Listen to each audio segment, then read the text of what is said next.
Lahore high court में वजीर आला पंजाब को डी नोटिफाई करने के खिलाफ दायर दरख्वास्त पर समाअत। हमने एतमाद का वोट लेकर सियासी बहरान खत्म कर दिया, बैरिस्टर अली जफर की जानिब से अदालत को बताया गया। इसका मतलब है कि गवर्नर को मुतमईन कर दिया गया है।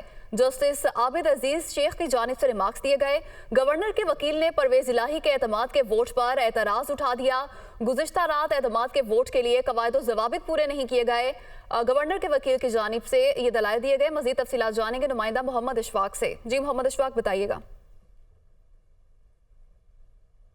जी बिल्कुल, लाहौर हाई कोर्ट के जस्टिस आबिद अजीज शेख की सरबराही में 5 रुकनी लार्जर बेंच वज़ीर आला पंजाब परवेज इलाही को डी नोटिफाई करने के खिलाफ दरख्वास्त पर समाअत कर रहा है। जैसे ही कार्रवाई का आगाज़ हुआ तो सबसे पहले बैरिस्टर सईद अली जफ़र रोस्ट्रम पर आए और उन्होंने कहा कि वज़ीर आला पंजाब परवेज इलाही ने गुज़श्ता रात एतमाद का वोट ले लिया है और हमने सियासी बहरान ख़त्म कर दिया है।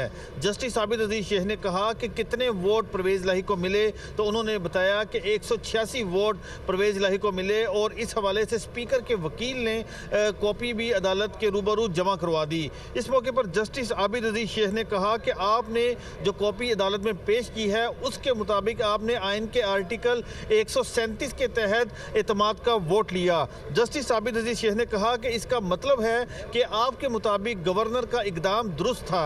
जस्टिस आबिद अजीज शेख ने यह भी कहा कि अगर गवर्नर का डी नोटिफाई करने का नोटिफिकेशन कलअदम होगा तो फिर आपके वोट लेने का मामला भी कलअदम होगा। इस मौके पर जस्टिस आसिम हफीज ने कहा कि आपने अदालत को मुतमईन करने के लिए नहीं बल्कि आइन के आर्टिकल 137 के तहत वोट लिया।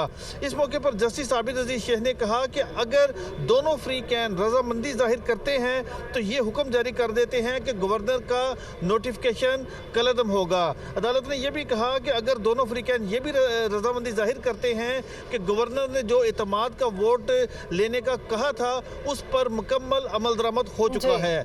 इस मौके पर गवर्नर के वकील ने कहा कि इसमें इत्तेफाक़ी राय की बहुत शुक्रिया, आपने तफसीलन अपडेट किया।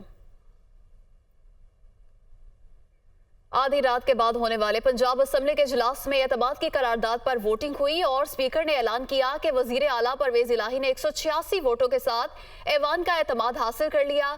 वोटिंग से पहले हंगामा, अपोजिशन और हुकूमती अरकान के दरमियान हाथापाई के बाद अपोजिशन ने बायकॉट किया। परवेज इलाही ने कहा, नून लीग को सही सरप्राइज मिला, इन्हें अंदाजा ही नहीं था क्या होने वाला है।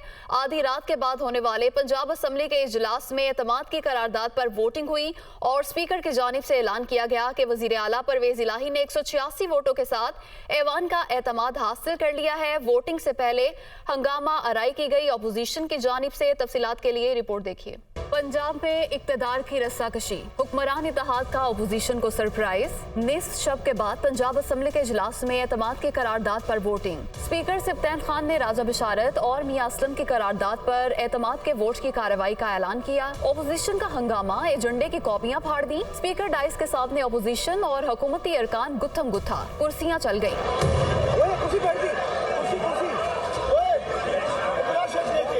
अपोजिशन के शोर शराबे में स्पीकर की हिदायत पर 5 मिनट घंटियां बजाने के बाद दरवाजे बंद। अपोजिशन डाकू डाकू के नारे लगाती बायकॉट कर गई।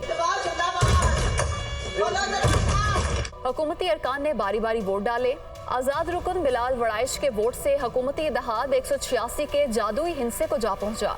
दोस्त मजारी, मोमना वहीद, खुरम लगारी, चौधरी मसूद और फैसल चीमा गैर हाजिर रहे। स्पीकर ने 186 वोट के साथ परवेज इलाही की कामयाबी का ऐलान किया। आईन के आर्टिकल 130 से ज़िमन 7 के मुताबिक चौधरी परवेज इलाही साहब बतौर वज़ीर आला पंजाब असेंबली से एतमाद का वोट हासिल कर चुके हैं।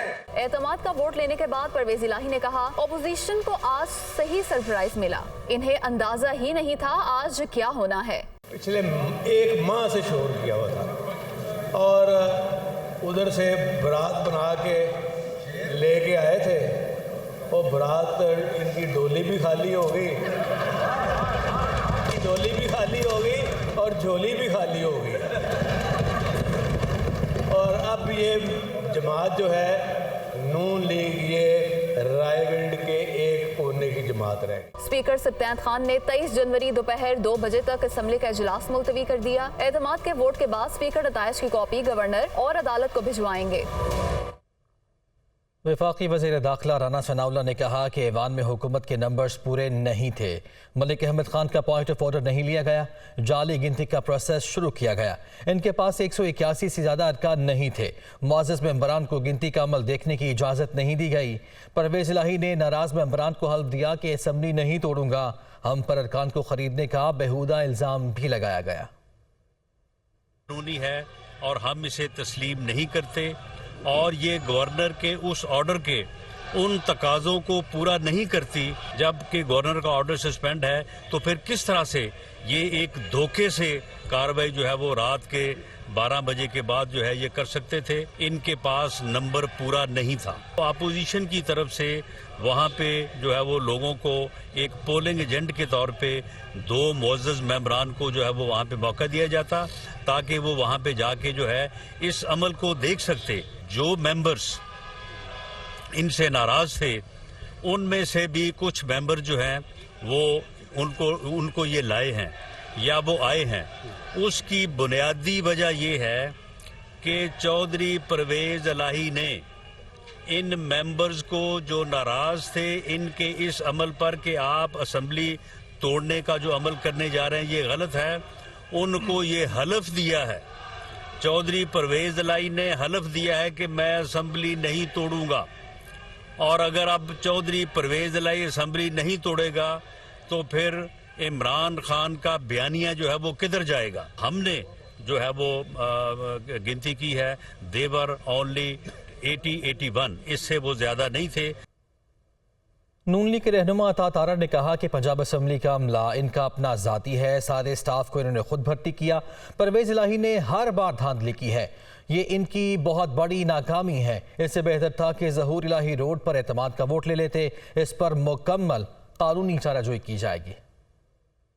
स्टाफ उनका भर्ती करता है, अमला उनका सारा अपना ज़ाती अमला है। स्पीकर जानिबदारी की इंतहा पे पहुंचा हो तो फिर तो कोई बात नहीं ना कि आप गिनती में जितने मर्जी बंदे शामिल कर लें। परवेज़ इलाही साहब को इस बात की आदत पड़ गई है, और परवेज़ इलाही साहब ने हर दफ़ा यहाँ पे धांधली की है।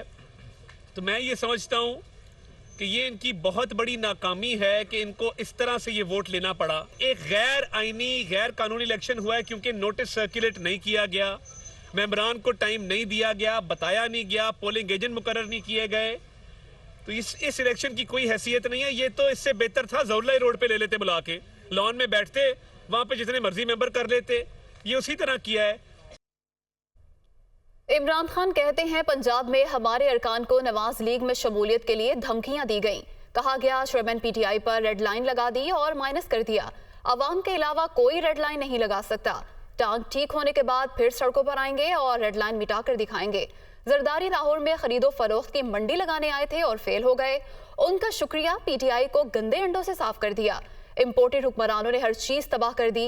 वो पंजाब की पार्लिमानी पार्टी से वीडियो लिंक खिताब कर रहे थे।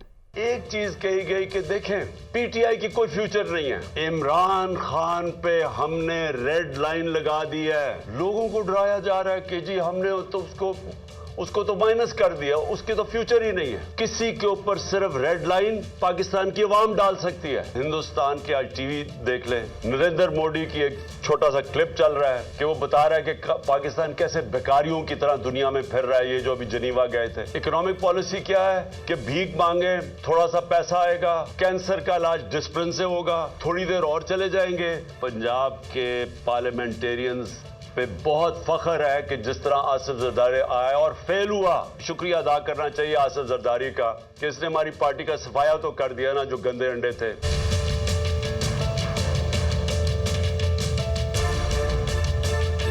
जैसे ही मेरी टांग ठीक होगी मैं फिर सड़कों पे होऊंगा, मैं फिर पब्लिक के अंदर होऊंगा। आने वाले 1-2 दिन है जिन्हों में इंशाल्लाह हम फैसला होगा, इसमें आप सब कामयाब होंगे। ये मैं आपको रेड लाइन मिटा के दिखाऊंगा। जो ये रेड लाइन ड्रॉ कर रहे हैं ना उसको तारीख की समझ है ना सियासत की समझ है। आप जितनी मर्जी इंजीनियरिंग कर लें, नतीजा वही होना है जो भी ये पिछली इलेक्शंस में, बाय इलेक्शंस में हुआ है। हमारी कोशिश होगी कि हम असेंबलीज, अपनी 2 असेंबलीज कुर्बान कर रहे हैं डिसॉल्व करके, और हमारी उसके बाद कोशिश है कि पाकिस्तान में कम से कम हमारे 2 सूबों में इलेक्शन हो। मैं कैंपेन करूंगा अपने 2 सूबों के अंदर। इंशाअल्लाह एक भारी अक्सरियत से हमें हमारी कौम फिर से इक़्तिदार में लेके आएगी। एतमाद के वोट के बाद पंजाब असेंबली की तहलील का मामला। इमरान खान आज पार्टी की सीनियर लीडरशिप के साथ आइंदा के लाहे अमल की मुशावरत करेंगे। इत्तेहादी जमात काफिले के साथ भी मुशावरत की जाएगी। इसी पर बात करेंगे नुमाइंदा दुनिया न्यूज लियाकत अंसारी हमारे साथ मौजूद हैं। जी लियाकत अंसारी। आज बिल्कुल पंजाब असम्बली से एतमाद के वोट का मरहला तो मुकम्मल हो गया और वज़ीर आला पंजाब चौधरी परवेज़ इलाही जो है वो PTI और काफिले के अरकान की मदद से एतमाद के वोट में कामयाब रहे। अब इसके बाद का मरहला है कि आखिर पंजाब असम्बली कब तहलील होना है, क्योंकि रात ही फवाद चौधरी ने मीडिया टॉक में इस बात का ऐलान कर दिया था कि अगर कानूनी कोई रुकावट पैदा ना हुई तो आज असम्बली तहलील कर दी जाएगी। लेकिन अब बज़ाहिर ये लगता है कि ऐसा फौरी तौर पर मुमकिन नहीं है। आज इमरान खान जो है वो पार्टी की सीनियर लीडरशिप और पंजाब की लीडरशिप और जो डिविजनल कोऑर्डिनेटर्स हैं उनके साथ आज मुशावरत करेंगे और उसके बाद जो है फिर मुसल्लिक कायदे-ए-आज़म की क़यादत जो कि इत्तेहादी पार्टनर है उनके साथ भी मुशावरत की जाएगी और उसकी रोशनी में जो है वो असम्बली की तहलील के लिए जो टाइम फ्रेम है उसके तयन किया जाएगा।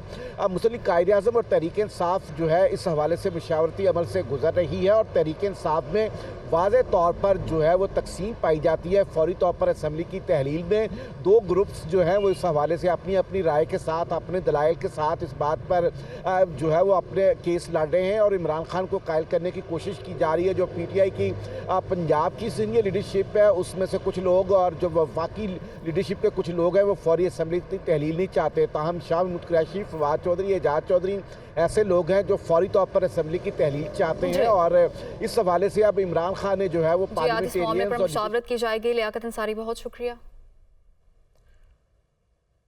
खबरों का सिलसिला आगे बढ़ाते हैं। वज़ीर आज़म 2 रोज़ा दौरे पर UAE चले गए हैं। शहबाज शरीफ को मुत्तहिदा अरब अमारात के सदर ने दौरे की दावत दी थी। वज़ीर आज़म शहबाज शरीफ 2 रोज़ा दौरे के दौरान UAE के सदर शेख मोहम्मद बिन ज़ैद अल नहयान से मुलाकात करेंगे। वज़ीर आज़म शहबाज शरीफ को दौरे की दावत UAE के सदर की जानिब से दी गई थी। वज़ीर आज़म शहबाज शरीफ UAE के सदर से तिजारती और इक़्तिसादी इसके साथ साथ माशी मामलात पर भी तबादला ख्याल करेंगे। वहाँ उन पर मुतअद्दिद मुलाकातें भी वहाँ पे होंगे और वज़ीर आज़म शहबाज शरीफ का 2 रोज़ा ये दौरा UAE है और वो दौरा UAE पर वहाँ पे चले गए हैं और सदर से उनकी मुलाकात होगी। अदालती उमूर से खबर है। Islamabad high court Toshakhana case में इलेक्शन कमीशन की जानिब से इमरान खान को नाअहल करने और डी-सीट करने के फैसले के खिलाफ दरख्वास्त पर समाअत हो रही है। हमारे नुमाइंदे हसीब मलिक हमारे साथ मौजूद होंगे, उनसे इस समाअत के हवाले जान लेते हैं। हसीब बताएगा। बिल्कुल, ये तोशाखाना रेफरेंस है जिसके अंदर इलेक्शन कमीशन की जानिब से नाअहली के ख़िलाफ़ जो है इमरान खान की जानिब से ये दरख्वास्त दायर की गई थी, जिसके ऊपर समाअत इस्लामाबाद हाई कोर्ट के चीफ जस्टिस आमिर फ़ारूक की जानिब से दरख्वास्त पर समाअत की गई है। आज जो है इमरान खान के जो वकील थे बैरिस्टर अली ज़फ़र वो अदालत में पेश नहीं हुए थे और उनकी जानिब से मुआविन वकील जो थे वो अदालत में पेश हुए और उनकी जानिब से मौक़िफ़ इख्तियार किया गया कि अली ज़फ़र जो हैं वो बैरिस्टर अली ज़फ़र जो हैं वो लाहौर हाई कोर्ट में मसरूफ़ हैं और इसी बेस पे जो है समाअत को मुलतवी करने की इस्तदा उनकी जानिब से की गई थी, जिसके ऊपर अदालत की जानिब से इस्तफसार किया गया कि क्या इलेक्शन कमीशन के फैसले के ख़िलाफ़ क्या आप लोगों ने लाहौर हाई कोर्ट में भी दरख्वास्त दायर कर रखी है? क्या एक ही दरख्वास्त के ऊपर, एक ही फैसले के ऊपर 2 मुख्तलिफ अदालतों के अंदर जो है दरख्वास्त दायर की जा सकती है? क्या ऐसा हो सकता है कि एक ही नोटिस को मुख्तलिफ अदालतों के अंदर जो है वो चैलेंज किया जाए? तो शुक्रिया आपका हसीब। इलेक्शन कमीशन में मुस्लिम लीग नून के इंट्रा पार्टी इलेक्शन के मामले पर समाअत जारी है। अब तक क्या पेशरफ्त हुई है जानते हैं नुमाइंदा दुनिया न्यूज वकार अली सैयद से। जी वकार, बताइएगा इस हवाले से। जी बिल्कुल, इलेक्शन कमीशन की जानिब से मुस्लिम लीग नून के जो सदर हैं वज़ीर आज़म शहबाज शरीफ और जो पार्टी के सेक्रेटरी जनरल हैं एहसन इकबाल, उनको जो है वो नोटिस अरसाल किए गए थे। जो गुज़िश्ता समात थी उसमें जो है वो जो कमीशन है उसकी जानिब से जो नून लीग के वकील थे उनसे इस्तफसार किया गया कि क्या आपने इंट्रा पार्टी इंतखाबात के जो नताइज हैं वो जमा कराए हैं, जिसमें जो चीफ इलेक्शन कमिश्नर है उनकी जानिब से काफ़ी सख्त जो है वो रिमार्क्स का भी इनको सामना करना पड़ा, जिसमें उनका कहना था कि जो पार्टी इंट्रा पार्टी इंतखाबात नहीं करा सकती वो बाकी इंतखाबात जो है वो क्या कराएगी। गुज़िश्ता समात में जो है वो 7 रोज़ का जो है वो टाइम दिया गया था और ये जो कमीशन है उनकी जानिब से कहा गया था कि ख़त्मी टाइम है, इसके बाद मज़ीद जो है वो वक्त नहीं दिया जाएगा। आज वो जो है वो इस केस की जो समात है अब से कुछ देर पहले जो है वो शुरू हुई, जिसमें जो वकला हैं वो उन्होंने बहस का जो है वो आगाज़ किया है, जबकि जो कमीशन है उसकी जानिब से गुज़िश्ता समात में ये कहा गया था कि अगर आज यानी आज की हियरिंग से कबल उन्हें जो है वो कोई मुअस्सर जो है वो जवाब नहीं दिया जाता और इंटर पार्टी इंतखाबात नहीं है। वकार, बहुत शुक्रिया आपका। सिंध हाई कोर्ट में हल्का बंदियों से मुतल्लिक इलेक्शन कमीशन के खिलाफ MKM की दरख्वास्त पर समात आज हो रही है। इस हवाले से मजीद तफसीलात जानते हैं नुमाइंदा दुनिया न्यूज लियाकत राना से। जी लियाकत राना, बताइएगा। देखें, MKM ने इलेक्शन कमीशन ऑफ पाकिस्तान के नामुकम्मल कोरम को गुज़िश्ता साल मई में चैलेंज किया था। आज गुज़िश्ता रोज़ जब समात हुई तो उसमें MKM के वकील ने यह मौक़िफ़ इख्तियार किया कि जब सिंध के लोकल बॉडीज़ इलेक्शन के हवाले से इलेक्शन कमीशन ने जो फ़ैसला किया था, जो नोटिफिकेशन जारी किया, उस वक्त इलेक्शन कमीशन का कोरम जो है वो मुकम्मल नहीं था। पंजाब और KP के जो मेंबरान हैं वो उस वक्त कमीशन में मौजूद नहीं थे, लिहाजा ये जो नोटिफिकेशन है गैर कानूनी है, रूल्स के ख़िलाफ़ है। इसके जो भी ऑर्डर किया गया है स्टे दिया जाए और लोकल बॉडीज़ के इलेक्शन का जो दूसरा मरहला है उसको रोका जाए। जस्टिस इकबाल कलहोड़ो की सरबराही में कायम डिवीज़न बेंच में ये समात हुई थी। जस्टिस इकबाल कलहोड़ो ने रिमार्क्स दिए थे कि ये जो लोकल बॉडीज़ इलेक्शन है सुप्रीम कोर्ट ऑफ पाकिस्तान की डायरेक्शन पर हो रहे हैं, तो अगर ये कमीशन मुकम्मल नहीं था, नोटिफिकेशन गैर कानूनी है, तो पहला मरहला भी तो हुआ है, उस पर आपने क्यों नहीं चैलेंज किया। MKM के वकील ने उसका जवाब नहीं दिया, लेकिन जब एडवोकेट जनरल सिंध से अदालत ने पूछा कि आप बताएं कि सिंध हुकूमत का इस पर क्या मौक़िफ़ है, तो एडवोकेट जनरल सिंध ने आज का टाइम मांगा। उन्होंने कहा मुझे 1 दिन की मोहलत दी जाए, मैं सूबाई हुकूमत से मशावरत के बाद जवाब दूंगा। सिंध के MKM के वकील का कहना है कि जो लोकल बॉडीज इलेक्शन का दूसरा मरहला है कराची, हैदराबाद और ठट्ठा, उसके खिलाफ स्टे दिया। शुक्रिया, आपने तफसीलात से आगाह किया। सिंध में बल्दियाती इलेक्शन के लिए MKM पाकिस्तान के तमाम ग्रुप्स इकट्ठे हो गए हैं। खालिद मकबूल सिद्दीकी ने अपने हुकूमती इत्तेहादियों को वार्निंग दी कि जब हम सड़कों पर आते हैं तो मंजर बदल जाता है। 2 से 3 दिन में मामला देख लें, अगर हमने इलेक्शन नहीं लड़ा तो फिर इलेक्शन भी नहीं होगा। मुजाहिरे से मुस्तफ़ा कमाल और डॉक्टर फारूक सत्तार ने भी खिताब किया। तफसील के लिए रिपोर्ट।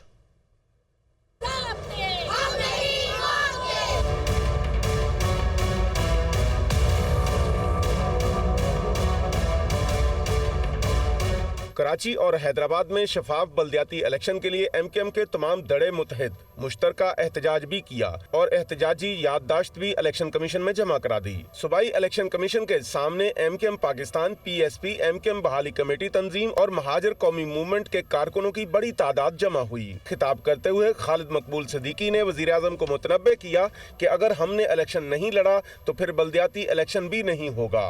आपकी जिम्मेदारी शफाफ, गैर जानिबदार, साफ सुथरे, ईमानदाराना इलेक्शन कराने हैं।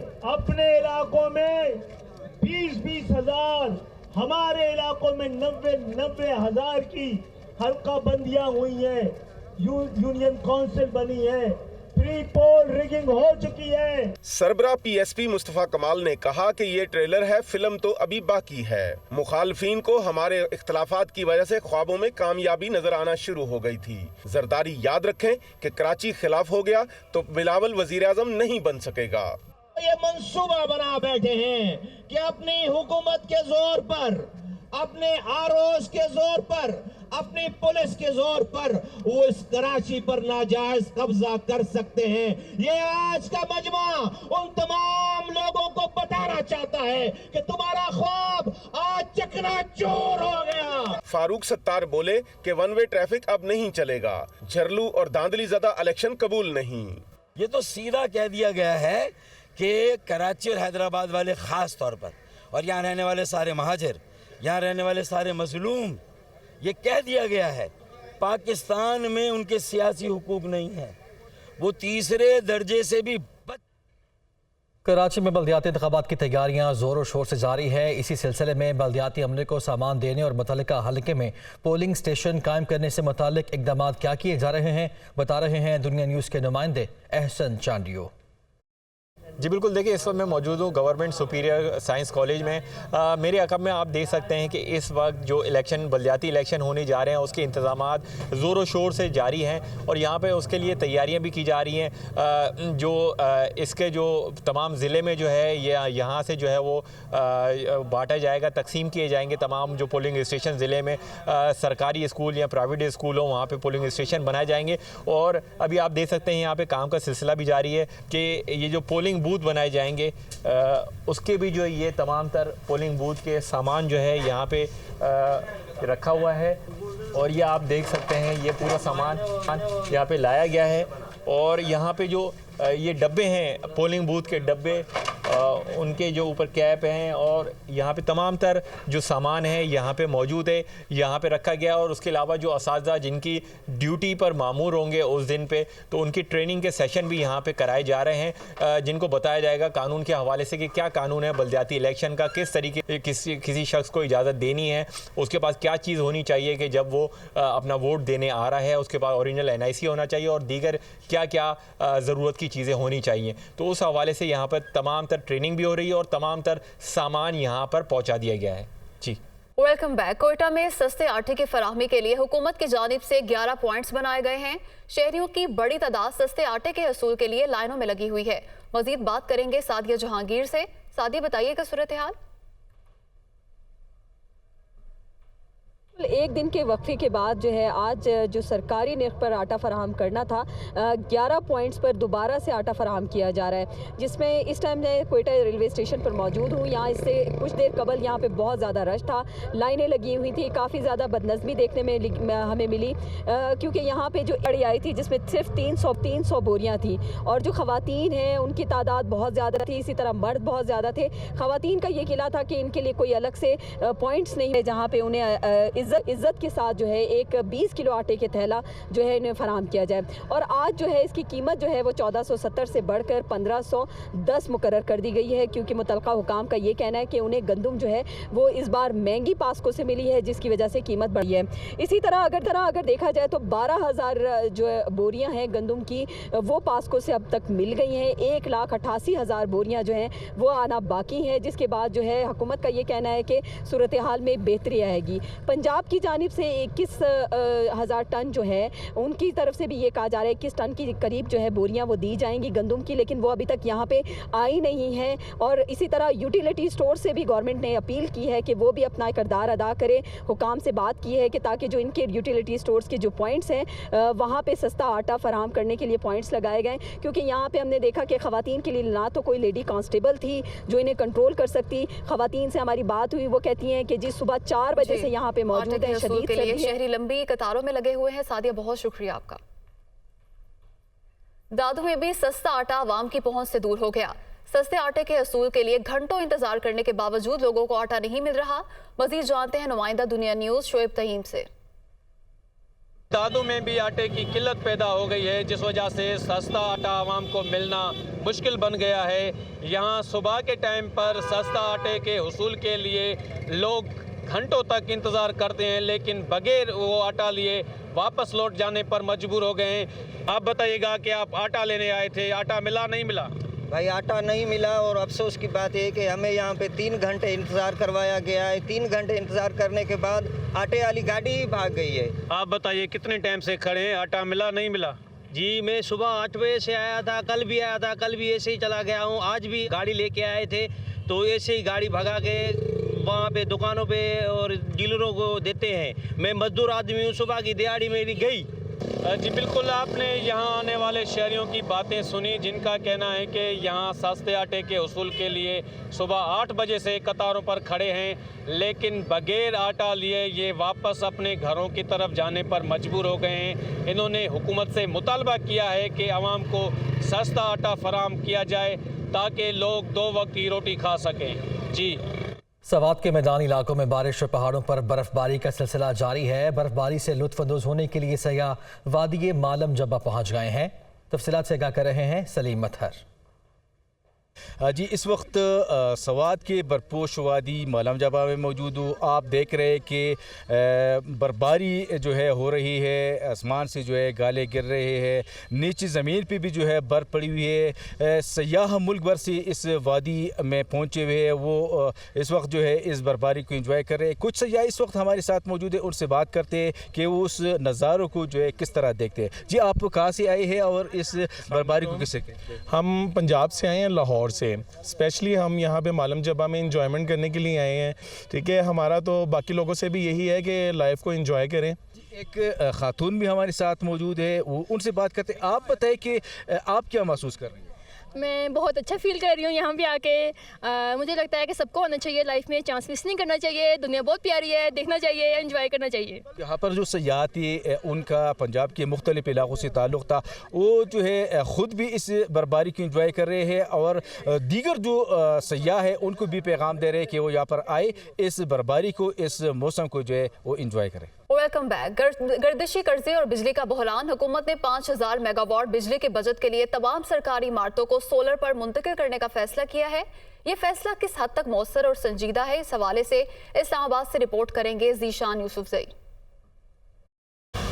बिजली की बढ़ती तलब, गर्दिशी कर्जों ने मुल्क को तवानाई बहरान से दो चार कर दिया। सर्दी हो या गर्मी, लोड शेडिंग मामूल बन गई। हुकूमत ने तवानाई बचत प्लान के तहत 30 अप्रैल 2023 तक तमाम विफाकी सरकारी इमारतों को शमसी तवानाई पर मुंतकिल करने का फैसला किया है। हुकूमत के मुताबिक इस मंसूबे के तहत 5000 मेगावाट से जायद बिजली की बचत होगी, ताहम तमाम इदारे सोलर सिस्टम का खर्चा खुद बर्दाश्त करेंगे। जिन इदारों के पास बजट नहीं, वो लीज पर सोलर पैनल हासिल करेंगे। दूसरी जानिब ज़राए ने दावा किया है कि मौजूदा हालात के पेश नजर मतलूबा नताइज हासिल न होने का खदशा है। अभी तक कोई फिजिबिलिटी स्टडी हुई न मुल्क में सोलर पैनल और मतलूबा सामान मुयस्सर है। सोलर कंपनी मालिकान का कहना है कि हुकूमत गैर मुल्की कंपनियों को ठेके देने के बजाय ऐसे इकदाम करे जिससे सस्ती बिजली हासिल होने के साथ साथ मकामी सनत को भी तरक्की मिले। अब सोलर को प्रमोट करना चाह रहे हैं, साथ ही साथ आप प्लीज ये कीजिए कि सोलर एनर्जी की जो इम्पोर्ट्स हैं उसको फ्री करें। दूसरी बात ये कि जो हम प्रोजेक्ट्स लगाने जाएं उसमें लोकल कंपनी का भी फायदा हो। माहिरीन का कहना है कि मुल्क में शमसी तवानाई की सलाहियत मौजूद है, लेकिन बड़े बड़े ग्रिड्स के बजाय माइक्रो ग्रिड्स पर जाना होगा। माजी में भी कई मंसूबे गैर मौजू पॉलिसियों की वजह से नाकाम हुए। पाकिस्तान के अंदर रीन्यूएबल एनर्जी से प्रोड्यूस करने के लिए 2950 मेगावाट कैपेसिटी है। पॉलिसीज़ गवर्नमेंट ने काफ़ी दी, बट इनके इक़दामात के ऊपर, इनकी इम्प्लीमेंटेशन के ऊपर, इफेक्टिव इम्प्लीमेंटेशन के ऊपर काफ़ी मजीद काम किया जा सकता है। तवानाई बहरान का एक ही हल है कि तवानाई के सस्ते और मुतबादिल ज़राए अपनाए जाए। मुतबादिल तवानाई वक्त की अहम ज़रूरत है, लेकिन इस पर मुंतकिली के लिए ठोस इक़दामात और मनसूबाबंदी की ज़रूरत है। बसूरत दीगर माहिरीन ने खदशा जाहिर किया है कि माजी में कई मनसूबों की तरह ये मनसूबा भी फ़ाइलों और कागज़ों तक ही महदूद रह जाएगा। कैमरामैन शाहीन गर्देजी के साथ जीशान यूसुफजई, दुनिया न्यूज़, इस्लामाबाद।